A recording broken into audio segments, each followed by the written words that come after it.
আমাদের সমাজে অনেক সিগারেট খোর আছেন যাদের সিগারেটের ধোঁয়ায় আমাদের বেশ কষ্ট হয়। এতে কি তারা গুনাহগার হচ্ছে না? গুনাহগার হচ্ছে না মানে অনেক বড় গুনাহগার হচ্ছে, জঘন্য অপরাধ হচ্ছে। অনেক লোক এটা যে অপরাধ এটা জানেই না। সিগারেট খেয়ে ধোঁয়া টানতে টানতে বলে, ভাই জানেন না, আমার এই জীবনে কোনোদিন কারোর ক্ষতি করিনি। ছাড়তেছে কি? সিগারেটের ধোঁয়া। আর মুখে বলতেছে কি?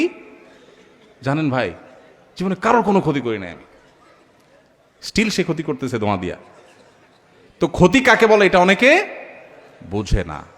ধূমপান করা এটা এমন একটা অপরাধ যেটা কারণে নিজেও গুনাহগার হচ্ছে। আল্লাহ বলেছেন, আল্লাহ তুল কবি দিক তাহলুকা, নিজেদেরকে ধ্বংসের দিকে ঠেলে দিও না। যত ক্যান্সার হয় ঘরে ঘরে এখন বাংলাদেশে ক্যান্সার, এই ক্যান্সারের সবচেয়ে বেশি বড় কারণ হলো এই ধূমপান। এখান থেকে ক্যান্সার, তামাক থেকে ক্যান্সার সবচাইতে বেশি হয়। আমার বাবা ক্যান্সারে মারা গেছেন, যার কারণে ক্যান্সার নিয়ে আমার একটু বিশেষ আগ্রহ আছে। আমি একটু পড়াশোনা করছি, বিভিন্ন ডাক্তারদের কাছে সহযোগিতা চেয়েছি। আমার লক্ষ্য আছে যে দেশে মানুষকে ওয়াজ মাহফিলের ফিল্ডে বা মিডিয়াতে বিভিন্নভাবে স্বাস্থ্য সম্পর্কে সচেতন করা। ঘরে ঘরে আমরা ক্যান্সার হওয়ার মতো কাজ করে বসছি, এর ভিতরে ধূমপান সবচেয়ে বড়। এই জন্য যারা এই কাজটা করছেন তারা নিজেকে নিজে ধ্বংস করছেন। আত্মহত্যাকের যেরকম অপরাধ, ঠিক একইভাবে ধূমপান করা অপরাধ, কারণ এর মাধ্যমে আপনি নিজেকে ধ্বংস করছেন, স্লো পয়জনিং করছেন। এবং একই সাথে আপনার ধূমপান করার ধোঁয়া যেটা লিখছেন, এর মাধ্যমে পরিবেশকে, আশপাশের মানুষকে আপনি কষ্ট দিচ্ছেন, আপনি ডাবল গুনাহগার হচ্ছেন। এই জন্য যারা এই কাজ করছেন, এই বদভ্যাস, এই কুঅভ্যাস ছেড়ে দিবেন। ধূমপানকারীদের মাথা আশেপাশে যারা এটাতে বদভ্যাসে আক্রান্ত, তাদের আশপাশে দাঁড়ানোর মতো অবস্থা থাকে না। নর্দমা থেকে যে দুর্গন্ধ বের হয় মাঝে মধ্যে উৎকট, আমার তো মনে হয় যারা ধূমপান করে এদের মুখের দুর্গন্ধটা তার চাইতেও বেশি। ঠিক ঠিক বলছেন, অনেকে আছেন এখানেও। একবার আমার মনে আছে, আজিমপুরে ম্যাটার্নিটি হসপিটালের পাশে একটা মসজিদে নামাজ পড়ছি জোহরের। আমার পাশে এক লোক দাঁড়াইছে এরকম ধূমপান করে অভ্যস্ত। পুরো নামাজ আমার মনে হয় বরবাদ হওয়ার উপক্রম, বমি আসার উপক্রম দুর্গন্ধে।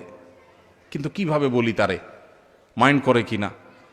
তো বুদ্ধি বাইর করলাম। তার আগে সে আমার পরে দাঁড়াইছে, এক দুই রাকাত বোধহয় মিস হয়েছে, সে ওইটা পড়তেছে। আমি সালাম ফিরে তাড়াতাড়ি করে পকেট থেকে কাগজ কলম বাইর করে সুন্দর করে তার একটা নসিহত করলাম, ভাই আপনার মুখের যে নর্দমার গন্ধ, কত যে কষ্ট আমার হয়েছে, যদি আপনারা বুঝাতে পারতাম আপনি ওনার ধূমপান ছেড়ে দিতেন। এটা নসিহত করে লিখে কাগজটা তার সামনে রেখে আমি তাড়াতাড়ি দৌড়ে চলে গেছি।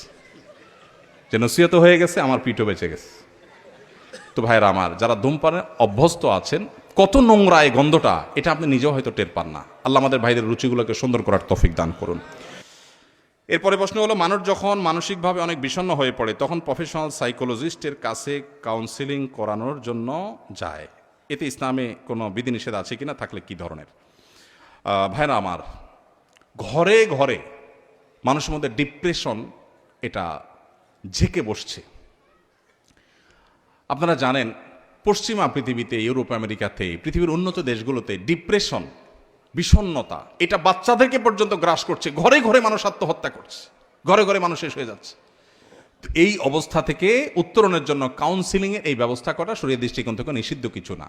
কিন্তু সাধারণত কাউন্সিলর, সাইকিয়াট্রিস্ট যারা হয়, সাইকিয়াট্রিস্ট বা সাইকোলজিস্ট, এদের বেশিরভাগই দেখা যায় সেকুলার পদ্ধতিতে মানুষকে তাদের সাইকোলজিক্যাল ট্রিটমেন্ট করে। এখানে অবশ্য আমাদের তরুণরা যদি সাইকোলজি নিয়ে পড়াশোনা করেন, তারা যদি সাইকিয়াট্রিস্ট হন, তাহলে সেক্ষেত্রে সেটা উম্মার জন্য বড় একটা খেদমতের কাজ হবে। কারণ ঘরে ঘরে এখন ডিপ্রেশন শুরু হয়ে গেছে, এটা বড় কাজ, এটা করতে পারেন। তো যদি সাধারণ সাইকিয়াট্রিস্টের কাছে যান, এটা নাজায়েজ কোনো বিষয় না। সে ভুলভাল কিছু বললে সেটা গ্রহণ করবেন না, বাস এটুকু মাথায় রাখবেন।